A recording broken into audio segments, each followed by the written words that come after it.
The Cleveland Browns just beat the Chicago Bears 26-6. And there's a lot to unpack here. First of all, it was Justin Fields' first NFL start. It was, I don't know. We'll get to that. We'll get to that in a moment. But first, I want to talk about Cleveland. They won. We should acknowledge what they did first. Number one, Odell Beckham Jr. played in his first game in the NFL since Week 7 last year, 2020. He's coming back from an ACL tear. It was kind of weird. Like, people were waiting, and Jimmy Garoppolo didn't play Week 1, didn't play Week 2, and people were starting to get really excited about the narrative, like, oh, Odell Beckham Jr. is a bust. He's a failure. He's never going to play again. He's awful. Wow. Quit your yapping. You're all wrong. He looked great. Odell Beckham Jr. had 5 catches for 77 yards, a couple really, really good catches, too. Had a big back shoulder fade down the right sideline. I put it on my Twitter. I put it on my Instagram story. It was always annoying when people said that Odell Beckham Jr. somehow hurt the Cleveland Browns or that they were better without him. That narrative is nonsense. It's crazy to me. Football is not baseball. Like, you can look at all the numbers of, Baker's this without OBJ, and numbers lie all the time. And I really hate when people try to equate baseball and football. In baseball, you can look at percentages. The sample size is large enough to go, yeah, clearly the numbers don't lie there. But in football, the sample size is so small. You get 16, 17 games now for a regular season. You can't rely on only the numbers to tell you a story in the NFL. You can try, and people do all the time, but in my opinion, that's just not a good way to analyze football. Now, so again, Baker, OBJ, they looked fantastic against Chicago. Their chemistry was really good, and I think that, let's put that narrative aside, OBJ makes the Browns a much better football team. And by the way, Jarvis Landry didn't play. The Browns weren't even at full strength. Their left tackle, Jedrick Wills, was injured, didn't play a lot of the game. The Browns are a Super Bowl caliber football team. I thought they actually didn't even play very well. They had a couple they were stopped on 4th down a couple times. I mean, the Bears defense is better than they showed here. They just got no support from their offense. And so the Browns are a very, very good football team, capable of winning a Super Bowl. Now, Baker Mayfield, the Browns quarterback, I'm going to say something in a moment. He's not there yet. Baker Mayfield is still a work in progress. He's getting better every time I watch him. But do you know what Baker's developing into? Baker looks like a young Drew Brees. The accuracy, the back shoulder fades, like multiple back shoulder throws down the sideline in this game. We were like, Rashad Higgins and OBJ, and like just throw after Donovan Peoples-Jones, like throw after throw after. You're like, that's a great ball. That's a great ball. Oh my gosh, he's really accurate. He missed a couple too. And that's the difference between Drew Brees and Baker. Baker's not there yet. But then you watch Baker, the way he moves around and slides in the pocket. I mean, that's textbook Drew Brees right there. It's like he's been watching Drew Brees' film and studying it. And then the patience that Baker's developing more and more, watching him check down is really, really like, I know people get excited when they see a 75-yard touchdown. I jump out of my seat with excitement when I watch Baker go, not open vertical, and then checks it down to the running back without trying to run around or extend a play. He's patient, finds the right man. Like, that is exactly what you need to see Baker Mayfield do. And that's the play that Baker makes. OBJ's double covered vertical, the crosser's closed, let's find my check down. I just go, yes, that is the development we want to see from Baker Mayfield. And it might be wishful thinking. I like Baker. I'm rooting for Baker. So you can accuse me of saying it's wishful thinking or I'm a fanboy, whatever you want. But every time I watch Baker Mayfield, he gets a little bit better. And, people often will criticize Baker saying he has a ton of help. He has a good coach. He's got Kevin Stefanski. He's got great teammates, a good defense. Well, isn't that actually exactly what Drew Brees was for most of his career? Most of the time, Drew Brees had a really good defense. He had a great coach, always Sean Payton. He had a ton of weapons on offense. He had a great offensive line. Like, the Saints were nothing before they got their coach and quarterback, before they got Sean Payton and Drew Brees. Well, now Cleveland has Kevin Stefanski and Baker Mayfield. I see a lot of parallels between the way that the New Orleans Saints were built a long time ago in 2006 and the way that the Browns are built now. And I go, hey, I really think that people got to open their mind a little bit with Baker Mayfield. He looks like a young Drew Brees. He's not there yet. To compare him to a Hall of Fame quarterback, I get it that it's absurd. I understand that, but you have to see the way Baker's developing, the skill set he's growing, the way he is modeling his game, appears to be modeling it after Drew Brees. I mean, I see so many parallels in the way they play. And Baker, every time I watch him, gets better and better and better. Now, the Browns defense had a big day. Obviously, Myles Garrett had 4.5 sacks, a massive game. It was kind of like Myles Garrett against Chicago was kind of like when I played in high school. I had a guy on my team, Samson Ebicom. He plays defensive end for the San Francisco 49ers right now. And I watched Samson Ebicom play running back, a defensive end who went to Eastern Washington, now plays in the NFL as a starter. He was 6'5", like just yoked, looked like a man amongst boys. And I watched South Salem against David Douglas. People were falling off of Samson as he's carrying like 4 people into the end zone. That's what watching Myles Garrett looked like against Chicago, a man amongst boys. You're like, this guy does not belong with the others. He is a head and shoulders level above everybody else. Myles Garrett, unbelievable performance against Chicago. By the way, though, the person I want to give a shout out to, Myles Garrett, amazing. But I want to give a shout out to Jeremiah Owusu-Caramoa. Jeremiah Owusu-Caramoa. Get to know the name. I hope I said it right. I'm like 95% sure I nailed it. But if I'm wrong, feel free to criticize me. But I acknowledge it now. Got it out of the way. Jeremiah Owusu-Caramoa went to Notre Dame. Should have been a first-round pick. But he fell to the second round because of a heart issue that got discovered late in the draft process. And people were like, oh, we're hesitant. We're not sure. Basically, the Browns got a steal. They got a first-round pick in the second round when they drafted him. And against Chicago, Jeremiah Owusu-Caramoa had a couple of key tackles. He had a couple passes defended that he knocked away. He played coverage. He made great tackles. He rallied to the ball. Was flying all over the place. And I had to mention the guy because he's a cool story. He's a guy who fell in the draft who probably should have been a first-round pick. I think he won the Dick Butkus Award or whatever it is for the best linebacker in college football last year. And you have to respect the game he had and the way he's developing. The Browns getting him, that was a really, really savvy, shrewd draft pick. Now, Chicago. Chicago. Where do I start, man? Bears rookie quarterback Justin Fields made his first ever NFL start, and I woke up excited and hopeful. I wanted to watch something incredible, and I didn't care if the Bears won, but I'm like, hey, I get to watch this young quarterback hopefully do something really cool. And it was a disaster. It was awful. Justin Fields was 6 for 20 passing, had 68 yards. And here's the really disappointing number, though, and I'll dive into it more in a moment. Justin Fields ran the ball 3 times for 12 yards during this football game. He was sacked 9 times. 9 times is insane. I'm like, oh my God, I can't believe what we saw. I was just like, this is heartbreaking and painful to watch. And I worry for the guy because this was probably the worst game of Justin Fields' entire life. He dominated high school. I probably had a game or two. Like, he was a backup at Georgia. That was really frustrating. But at Ohio State, never skipped a beat. He was incredible. And it's also really not Justin Fields' fault he had a bad game. Basically, everything the dude tried failed. And I felt like Justin Fields ran into a brick wall against Chicago. I felt bad for him. I worry for him. I saw David Carr. I've watched David Carr film against Houston. That's before my time. I was barely even. I was like 5 years old when David Carr played. But I've gone back and watched that film, and he had no chance. The offensive line was horrible. That's what it felt like. And David Carr's career was ruined by getting sacked a ton.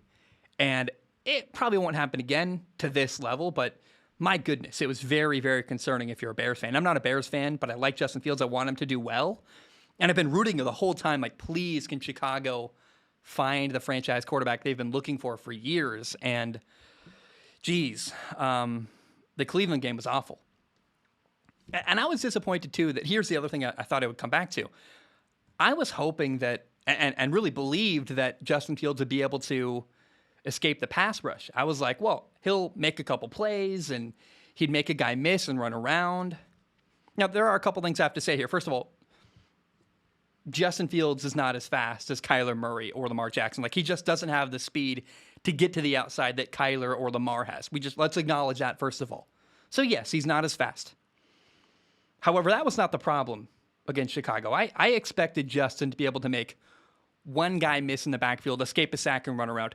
The problem was it was never just one guy. It was like 2, 3, 4 people in his face. Immediately snap the ball, guys, pressure in his face. And It was constant. The pressure was unrelenting. I have ants at my house. They always are near our sink. And it was like, no matter what you do, no matter how much cleaning you do, no matter how much you get rid of the crumbs, the ants are always there. They're just relentless. That is exactly what the pass rush was like for Cleveland. If you ever have had an ant problem and you're like, I can't get rid of these ants no matter what I do, the same feeling of disappointment, like no matter what you do, you always try to deal with it. And then you look at every morning, you're like, they're back. I can't get rid of them. That was how it felt to watch the Bears try to block the Browns' defensive line. No matter what they did, no matter how many times you had hope, like a new play, hey, maybe it'll be different this time. No, it was never different. They never could solve it. And I want to acknowledge something really quick. First of all, I am not going to be the person who will defend Matt Nagy. I did not like the play calling I saw. Bears coach Matt Nagy called zone read a couple of times. I thought there were a couple times where he tried to move the pocket with a sprint out or, a bootleg.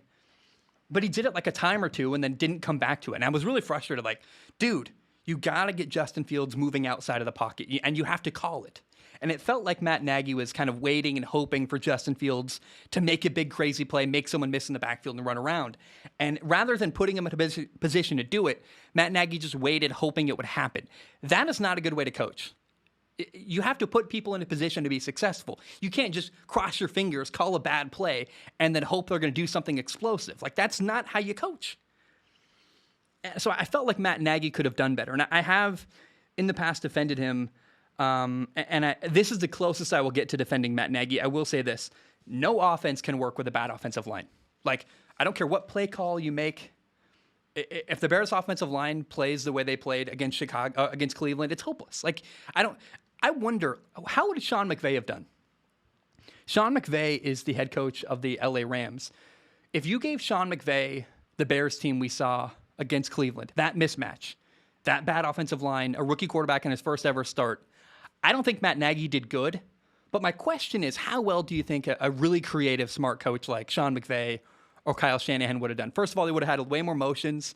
Although the question is, is the Bears offense even disciplined enough to run motion and not screw it up? And can your rookie quarterback, because it's hard to, you call a play where you're like, I don't know if people realize this, you call a play and you have to, in your head, be able to imagine the motion, where he's going to go and what your read is before the guy's ever there. So like in a 2x2 set, you're like, okay, my guy's going to do this, and you can see it before the play happens. But if you're in a 1x3 set that's going to motion into 2x2, you have to be able to imagine where everybody's going to be before they get there, because the motion's going to come. So I don't know if that makes any sense, but emotion does really complicate a young quarterback's reads, and maybe that was the fear. I don't know. It's crazy to me. So anyway, I keep seeing people say, fire Matt Nagy. And fine, fire the coach, like whatever you want. I'm not gonna defend Matt Nagy. I refuse to at this point. But I do wonder, why am I not seeing people say, fire the GM Ryan Pace? Like, where is that sentiment? Why is that not trending on Twitter? Why is hashtag fire Ryan Pace not everywhere? Because Bears fans want someone to blame. Who's going to burn at the stake for this loss? Bears fans woke up on Sunday excited and hopeful, really wanted to watch a fun performance. Maybe they're going to lose, but hey, we get to watch a young quarterback do something fun. And then your joy got crushed. He got sacked 9 times. He threw the ball like twice in the first half. And somebody has to pay. I get it. Now, the whole, he threw the ball how many times in the first half? Remember, a lot of the time, pass plays were called. He just was getting sacked and no chance to actually get rid of the football. So the whole thing, like, he'd only threw the ball this amount of times. Well, they called more than 2 pass plays in the first half. He just kept getting hit before he could even get rid of the ball. But again, someone has to pay the price. I totally get it. But why is nobody targeting the general manager, Ryan Pace? Fire the coach. Okay, what about the GM? Because the offensive line is horrible, like awful. Why don't you fire the guy who picked the players on the offensive line? Again, no offensive scheme works if your offensive linemen are terrible. I don't care who's calling plays. If your offensive line can't block at all, you're never going to be successful. It doesn't matter. It doesn't matter what you do.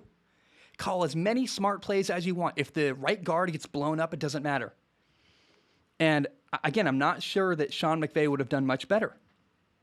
And by the way, Andy Dalton at quarterback, he would have got clobbered too. Andy Dalton might have maybe thrown the ball away from the pocket and avoided a sack or two by just getting rid of the football, like throwing it in the dirt or something. There were a couple times I thought Justin Fields was hesitant, and was afraid to do the wrong thing, so he just took a sack rather than getting rid of the ball, getting it out of his hands. But did you guys see Jason Peters trying to play left tackle against Cleveland? Jason Peters was awful. The left tackle for the Bears. Did you see his cut block on like a three-step from the shotgun passing play where Justin Fields takes a long drop? Jason Peters tries to cut block. And you're like, you cut block, then what's your plan? You're on the ground. You can't actually do any pass pro if you're on the ground. Was there a miscommunication? Did he think Justin Fields is going to catch and throw the ball immediately? Like, what's going on there? Jason Peters had a play where, for some reason, he didn't expect to be blocking Myles Garrett, who's the guy outside of him. Like, Myles Garrett's on your left, and Jason Peters, for some reason, was he on drugs? I don't know. He just doesn't even look at, ball snapped, doesn't even look at Myles Garrett off to his left. He just focuses in. There's no one to his left to block Myles Garrett. He lets Myles Garrett get halfway past him and then gives like a half-assed block trying to block. I'm like, what are you doing? Jason Peters is a well-respected NFL veteran. Look, I don't know what he's doing here, but that was not the way. He was awful against Myles Garrett. And when you have your left tackle playing that badly, you can't do anything. Ask the Titans week 1 against Taylor Lewan. Taylor Lewan was horrible week 1 against the Colts. Was it the Colts? Who did the Titans play week 1? Seattle maybe? Taylor Lewan was like really, really awful week 1. Whoever the Titans played, I'm blanking on that, but I remember him being terrible. When your left tackle is a detriment to your football team, it doesn't matter what you do. So I will say, I predicted the Bears to have a really bad year. And Bears fans got all mad at me. They yelled, they screamed, they got angry. I just wonder, do you not see now? Bears fans, do you see what I saw before the year started? This is why during my prediction for the Bears, I said, hey, you got to fire Ryan Pace, the general manager. I said it from week 1. Before week 1 started, I said, hey, you're going to blame the coach. How about blame the guy who built the football team that has a terrible roster? I worry the Bears are going to lose to Detroit next week. Detroit isn't terrible. They make a couple plays. Jared Goff played a really clean game this week. They probably should have beat the Ravens, other than a miracle the Ravens pulled off. The one thing I hope is that next week I really hope that the Lions' defensive line is not as dominant as Cleveland was. There's no way they will be. So I hope Justin Fields gets a little more time to throw. He's more comfortable. Again, he looked hesitant against Cleveland. I thought the pressure got into his head. And I get, when you have pressure, you snap the ball, you have a guy in your face immediately. That totally makes sense that would get into. It's happened to me before, where you don't trust the people around you. And when you don't trust your offensive line, it's really, really not a good way to play quarterback. That's a horrible situation to be in. So I said before this week happened, I believe the Bears would lose. I said, I think the Bears are going to lose this game. I said, if they lose this game, do not panic if you're a Bears fan. But Chicago didn't lose this football game. They got decimated.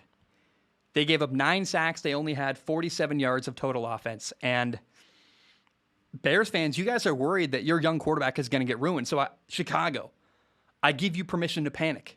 If I were you, I would be horrified at what I saw week 3 against Cleveland. And I would say, I am panicking about this year. I'm very worried we're going to have a horrible year, and we might even ruin our young quarterback, Justin Fields.